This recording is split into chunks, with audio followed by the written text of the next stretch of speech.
रमजान के पूरे 30 रोजों के बाद ईद आई है। गांव में कितनी हलचल है।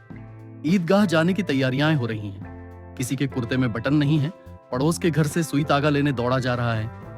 किसी के जूते कड़ी रीढ़े हो गए हैं, उनमें तेल डालने के लिए तेली के घर भागा जाता है।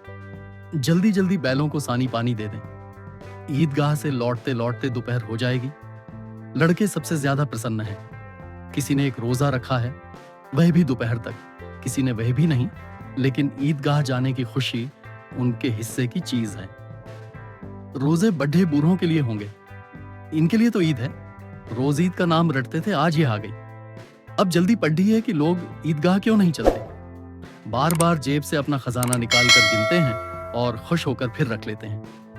महमूद गिनता है, 1 2 10 12। उसके पास 12 पैसे हैं।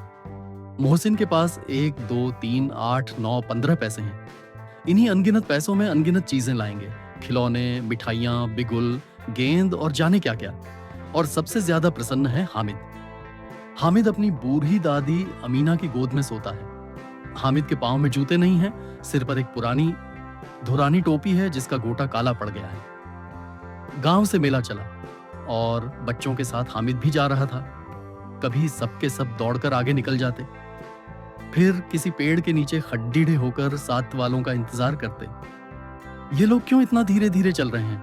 हामिद के पैरों में तो जैसे लग गए हैं। शहर आ गया, बड़ी बड़ी इमारतें आने लगीं।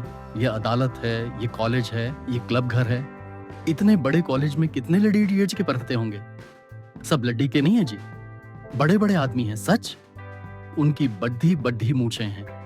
इतने बड़े हो गए, अभी तक पढ़ने जाते हैं। न जाने कब तक पढ़ेंगे और क्या करेंगे इतना पढ़कर। हामिद के मदरसे में 2-3 बड़े बड़े लड्डेच के हैं, बिल्कुल 3 कौड़ी के। रोज मार खाते हैं, काम से जी चुराने वाले।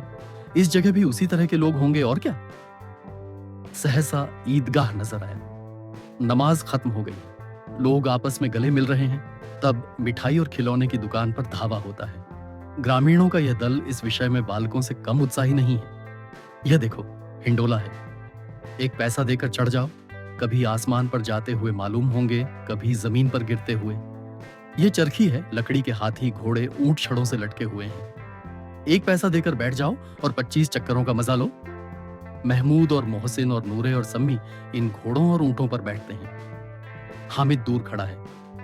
3 ही पैसे तो उसके पास हैं। अपने कोष का 1/3 जरा सा चक्कर खाने के लिए नहीं दे सकता। सब चरखियों से उतरते हैं। अब खिलौने लेंगे।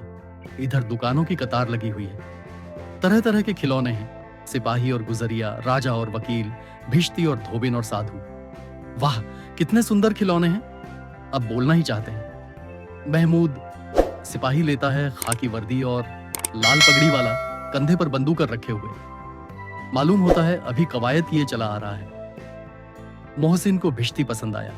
कमर झुकी है, ऊपर मशक रखे हुए हैं। मशक का मुंह एक हाथ से पकड़े हुए। बस मशक से पानी उड़ेलना ही चाहता है। नूरे को वकील से प्रेम है। कैसी विद्वता है उसके मुख पर। काला चोगा, नीचे सफेद अचकन, अचकन के सामने की जेब में घड़ी, सुनहरी जंजीर, एक हाथ में कानून का पोथा लिए हुए। मालूम होता है अभी किसी अदालत से जिरह या बहस किए चले आ रहे हैं। ये सब 2-2 पैसे के खिलौने हैं। हामिद के पास कुल 3 पैसे हैं। इतने महंगे खिलौने वो कैसे ले।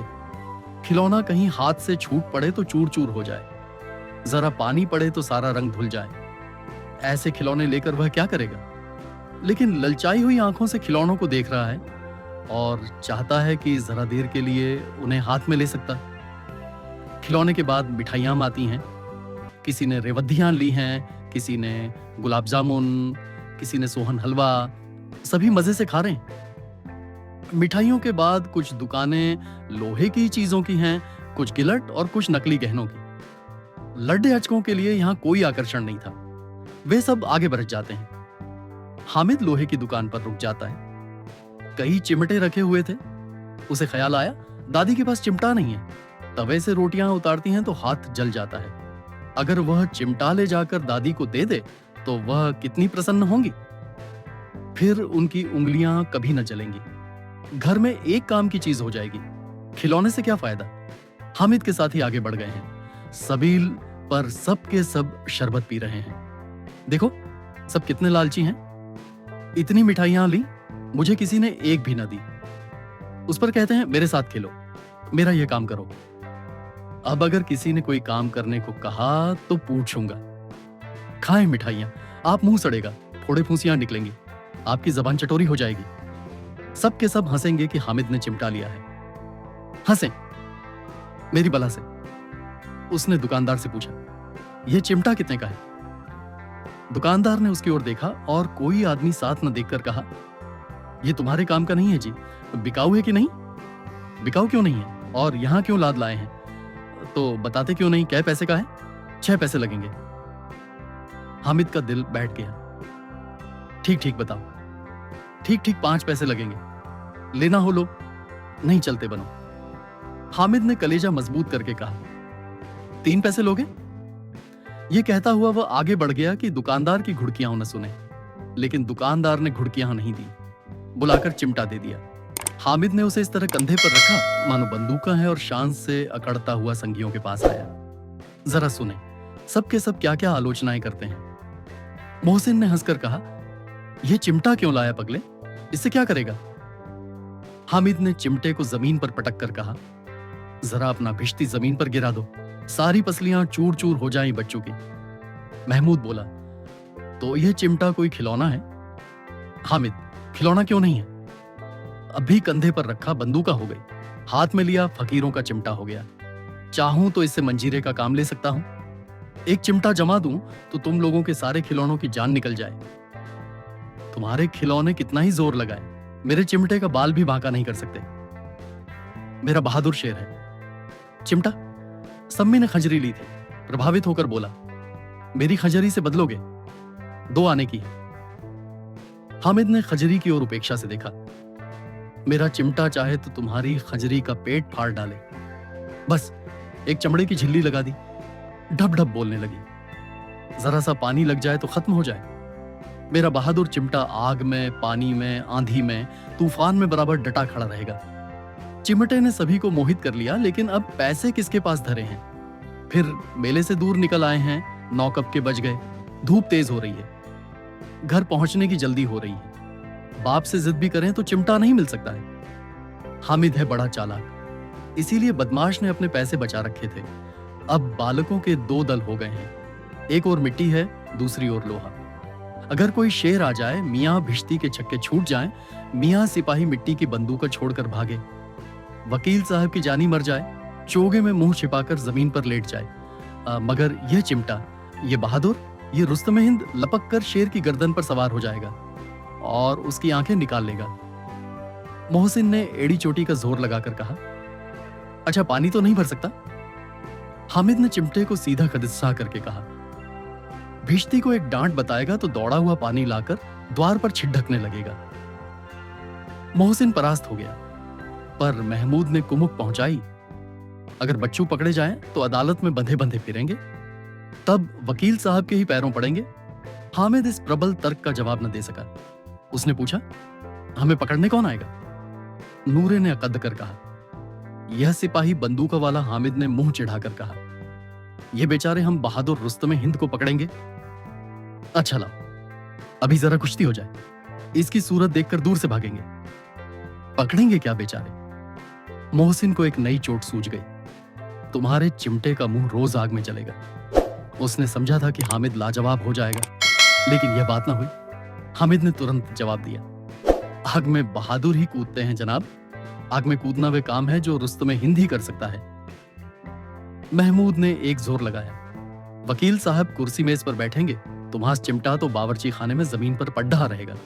इस तर्क ने सम्मी और नूरे को भी सजीव कर दिया। कितने ठिकाने की बात कही है पट्टे ने। चिमटा बावर्ची खाने में पड़े रहने के सिवा और क्या कर सकता है?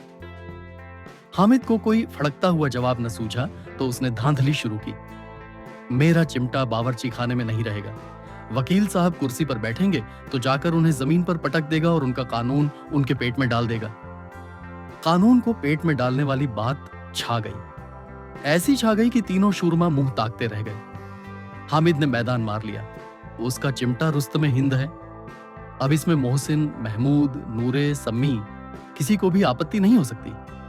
औरों ने 3-3, 4-4 आने पैसे खर्च किए। पर कोई काम की चीज न ले सके। हामिद ने 3 पैसे में रंग जमा लिया। सच ही तो है, खिलौनों का क्या भरोसा, टूट फूट जाएंगे। हामिद का चिमटा तो बना रहेगा बरसें। संधि की शर्तें तय होने लगी। मोहसिन ने कहा, जरा अपना चिमटा दो, हम भी देखें। तुम हमारा भिश्ती लेकर देखो। महमूद और नूरे ने भी अपने अपने खिलौने पेश किए। हामिद को इन शर्तों के मानने में कोई आपत्ति न थी। चिमटा बारी बारी से सबके हाथ में गया और उनके खिलौने बारी बारी से हामिद के हाथ में आए। कितने खूबसूरत खिलौने हैं। हामिद ने हारने वालों के आंसू पोंछे। मैं तुम्हें चिढ़ा रहा था, सच। यह चिमटा भला इन खिलौनों की क्या बराबरी करेगा? मालूम होता है, अब बोले तब बोले। मोहसिन, लेकिन इन खिलौनों के लिए कोई हमें दुआ तो ना देगा? महमूद, दुआ को लिए फिरते हो, उलटे मार न पड़े। अम्मा जरूर कहेंगी कि मेले में यही के खिलौने मिले।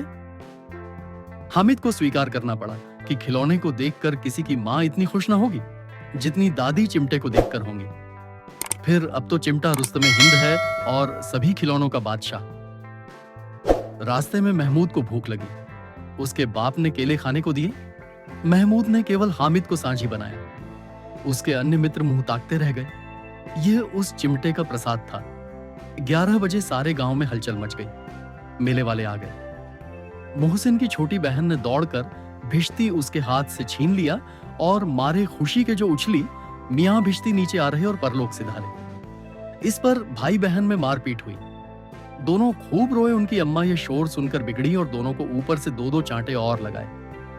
मियां नूरे के वकील का अंत इससे ज्यादा गौरवमय हुआ।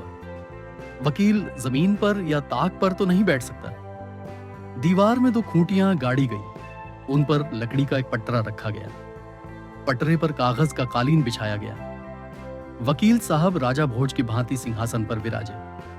नूरे ने उन्हें पंखा झलना शुरू किया। मालूम नहीं, पंखे की हवा से या पंखे की चोट से वकील साहब का चोला माटी में मिल गया। फिर बड़े जोर शोर से मातम हुआ और वकील साहब की अस्थि घूरे पर डाल दी गई। अब रहा महमूद का सिपाही। उसे चटपट गांव का पहरा देने का चार्ज मिल गया। लेकिन पुलिस का सिपाही पालकी पर चलेगा। एक टोकरी आई, उसमें कुछ लाल रंग के फटे पुराने चिथड़े बिछाए गए, जिसमें सिपाही साहब आराम से लेटे। नूरे ने यह टोकरी उठाई और अपने द्वार का चक्कर लगाने लगे। उनके दोनों छोटे भाई सिपाही की तरह छोने वाले, जागते लहो पुकारते चलते हैं। महमूद को ठोकर लग जाती। टोकरी उसके हाथ से छूटकर गिर पड़ती है और मियां सिपाही अपनी बंदूक लिए जमीन पर आ जाते हैं और उनकी एक टांग में विकार आ जाता है। महमूद को आज झांत हुआ कि वह अच्छा डॉक्टर है। उसको ऐसा मरहम मिल गया है जिससे वह टूटी टांग को आनन फानन में जोड़ सकता है। टोंग जोड़ दी जाती है, लेकिन सिपाही को ज्यों ही खड़ा किया जाता है, टांग जवाब दे देती है। शल्य क्रिया असफल हुई तब दूसरी टांग भी तोड़ दी जाती है। अब कम से कम एक जगह आराम से बैठ तो सकता है। अब मियां हामिद का हाल सुनिए। अमीना उसकी आवाज सुनते ही दौड़ी और उसे गोद में उठाकर प्यार करने लगी। सहसा उसके हाथ में चिमटा देखकर वह चौंकी। यह चिमटा कहां था? मैंने मोल लिया है। कितने पैसे में? 3 पैसे दिए। अमीना ने छाती पीट ली। यह कैसा बेसमझ लाड़िका है कि दोपहर हुआ, कुछ खाया न पिया लाया क्या? यह चिमटा? सारे मेले में तुझे और कोई चीज मिली जो ये लोहे का चिमटा उठा लाया? हामिद ने कहा, तुम्हारी उंगलियां तवे से जल जाती थीं, इसलिए मैंने इसे ले लिया। बुढ़िया का क्रोध तुरंत स्नेह में बदल, बच्चे में कितना त्याग, कितना सद्भाव और कितना विवेक है। दूसरों को खिलौने लेते और मिठाई आकर इसका कितना ललचाया होगा। वहां भी इसे अपनी बुढ़िया दादी की याद बनी रही। अमीना का मन गदगद हो गया। वह रोने लगी। दामन फैलाकर हामिद को दुआएं देती जाती थी और आंसू की बड़ी बड़ी बूंदें गिराती जाती थी।